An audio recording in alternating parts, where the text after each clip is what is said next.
What's up, guys? How we doing? Doing well. Good. Mike, have you been able to sort of soak all this in? You know, a year ago you talked about it, the cut to 55, and you come out here and get a great win. Has that hit you yet, just how quickly you've turned things around? You know, yeah, it has. I mean, I said it before, man. Last year was so tough for me. Everything with Brooklyn and the missed weight cut, losing to Pettis, especially losing here. I love Las Vegas. I love fighting here. This place is feeling more and more like home. I'll never leave Spokane, Washington, but I love fighting in Las Vegas. I love the fans. I love the environment. This is just where I enjoy fighting most, so it just feels good to get that back. A year ago today was the lowest point of my professional career, and I can honestly say that that day is long gone. This is the best version of myself. I'm in the right weight class, making the right decisions with my career. It feels really good to be up here talking to you guys, man. It's surreal. You almost had the submission a couple times. Was there ever a point you were worried you might overexert yourself? Yeah, I think the first submission attempt I got a little too ahead of myself, and it's something we went over with in the back. The chances of me submitting Diego Sanchez are very slim, especially with the choke. As you saw, anytime I would try to go hooks in and stretch, he just had a good way of just kind of shrinking himself and just kind of slipping out. So I really had to ride the wrist really hard. I did kind of go for, I had like one decent kind of Kimura attempt. I knew if I was going to submit him, it would be with some type of 2-on-1 hammer lock of some sort. I didn't expect to maybe get one like I did against Condit, but I knew if I was going to get the finish, it'd be with ground and pound. And he, dude, he's Diego Sanchez. He's tough as hell. You know what I mean? Oh no. Fuck. Well, that's fucking awful. Anyways, fuck. You said about a year ago was like the low point of your career. What was it that happened with you? Just everything, you know what I mean? The Brooklyn incident, missing weight, losing to Anthony. You know, I remember sitting in the back here at T-Mobile. I remember the fight getting over and going back in the locker room. And I was just by myself. There was nobody there. My team was kind of tied up. I kind of beat everybody in the locker room, but there was no other fighters. There was no other coaches. There was no commissioners. There was just nobody. I remember going back to that locker room and sitting just, I don't know how long it was. It could have been 1 minute, it could have been a half an hour. But I just remember sitting in that locker room like all by myself and just everything just like piling down on me and just being like, how did this happen? You know what I mean? I train hard. I take my career very serious. And I just remember, like I said, I don't know if it was a minute, I don't know if it was an hour. I just remember sitting back in the locker room by myself at T-Mobile, just wondering how this all happened. And it was a lot. I mean, it was a lot for me to overcome and get to where I'm at here today, talking to you guys. I had to push myself to my absolute limit, fight Diego Sanchez to get a win. I'm very blessed and very thankful. And those are the types of, you know, like I was telling you, what I went through last year at this exact time, you got to remember days like that.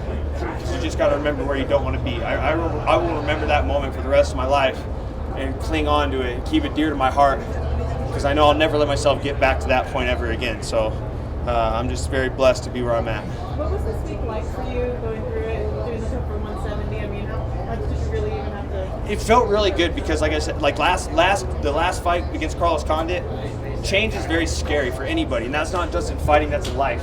Making changes in your life it's a scary thing to do, you know. So not only am I going into foreign territory, being 2 straight losses in my whole career, I've usually lost one and rebounded with 2 or 3 wins.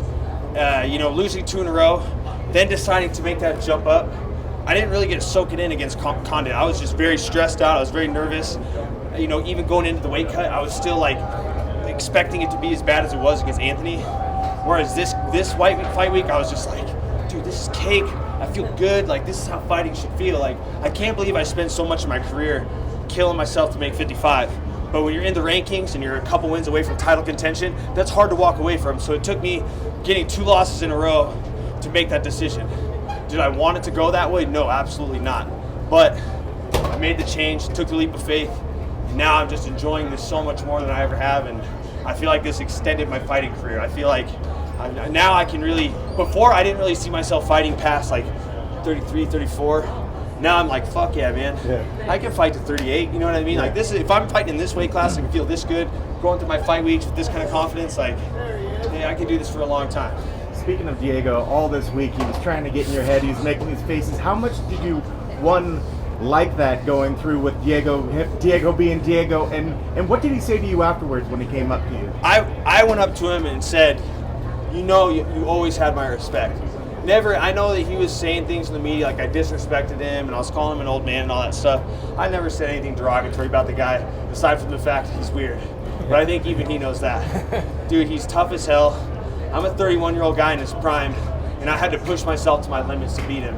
That says a lot, you know what I mean? And you want to talk about pressure, guys? It's a lot more pressure when everybody's coming to you and they're like, dude, look at the videos of his coach, and I'm hearing all the weird shit they're doing in the back. I heard they were lighting incense and candles and shit, and I'm like, that puts so much pressure on me. I would rather be like, hey, you're fighting this guy who's coached by Mike Brown, coach of the year. I'm like, no pressure, dude, that's for coach of the year. There's nothing. But when it's like, he's going in the fight with this one corner, just doing all this weird fruitcake shit, I'm like, fuck, dude, I cannot lose to this guy or else I'll never. It's like career suicide almost, you know what I mean? And that's not a shot at Diego. Yeah. But I don't think that a guy like that should be managed by one singular guy that doesn't have, the repertoire of skills that pertain to MMA. So there was with all the fruitcake stuff going on, that did actually put some pressure on me. It didn't make it any easier for me. I was very much putting a lot of pressure on myself because of those types of things, but it doesn't change the fact he's tough as hell. So what was his response when you talked to him in the ring after He you said told him all this? he agreed, you know what I mean? I know that, I know that he never, that I had his respect. I never had a doubt in my mind, dude. If you've won the Ultimate Fighter and you've been through that experience, we have a certain respect for each other that other fighters won't share. Like, I know what he went through to get where he's at today, and vice versa, you know what I mean? So I never for once, even when you were saying all the crazy stuff this week, I never doubted that he didn't have my respect and I didn't have his, you know what I mean? So it is what it is. We had a hell of a fight, and I hope you guys enjoyed it. Going back home to enjoy the rest of the summer. That's one of the I miss my dogs, dude. Fuck. I've been gone so much this camp. My coach Rick Little, dude, he's got a gym, he's got a kid, he's got a life, and we literally been on the road together for a month. You know what I mean? We flew down to Texas to go train with my teammate Tyler McGuire, who's fought for the one championship welterweight title, and he's active Air Force commanding officer. If you go on an Air Force base with Tyler McGuire, you're getting salutes sent your way. And I couldn't go through a training camp without training with him. So I went back down to Texas, trained with him. Rick came with me. Then we went to Chicago. Rick went with me. We went home for a week. We've been here for 2 weeks. We've been riding side by side for a month. And we both are ready to go home. We got the job done. We did what we had to do. We made our sacrifices. Now we're on press road talking to you guys. I just want to go home and hold my dogs, sit in my log house out in the woods, bask in the sun, drink some fucking beer, and enjoy life a little bit before I get back to the gym. I just want to sit back and relax. Is there anybody particularly you want to fight next? No, like I said, I always have a name in mind. I always do. I always have. I never overlook my opponents, but I always have it in the back of my head, hey, I know the best time to call for a fight, and I tell guys this all the time. If there's a fight that you want in the UFC, and if it makes sense, take advantage of your time on the mic. Not right now. Take advantage of your time on the mic when you win. You can get any fight you want if it makes sense if you say it on the mic, but this, I didn't have an opponent in my mind. I was just thinking about my friend. Me and my teammate Sam, we lost a very close friend of ours, Jess Roskelley. He was an alpine climber. He was a very close friend to us, and that was the only name that was in the back of my head tonight. And this fight was for him. I didn't really say anything on social media about it. Been kind of playing my cards close to my chest. But this fight was for Jess, and this fight was for his family for sure. Thanks, guys.